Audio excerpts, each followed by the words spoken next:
Cette femme, en pleine rêve techno, pourrait-elle être la prochaine première ministre de l'Italie? C'est Silvia Salis, la maire de gauche de Gênes. Et beaucoup pensent qu'elle pourrait être la plus grande rivale de Giorgia Meloni.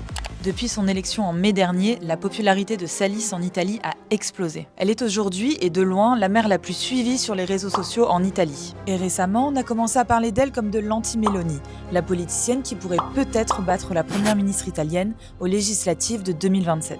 Alors, est-ce que c'est vraiment possible? Pour répondre à cette question, il faut comprendre qui est Silvia Salis et pourquoi elle est si populaire.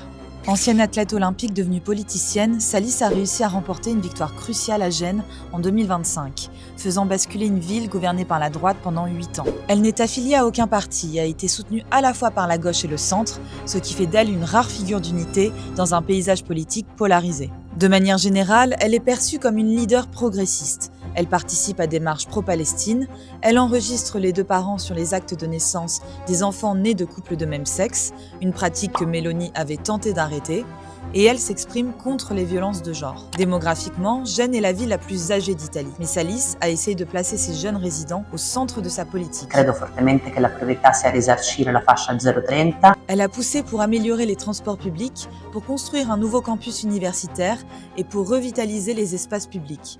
Début avril, elle a invité Charlotte de Witt à organiser un concert techno géant sur la place principale de la ville. Les vidéos de l'événement, qui a rassemblé plus de 20 000 personnes de tous âges, sont devenues virales et ont encore renforcé la popularité de Salis. Forcément, c'est perçu comme un pied de nez.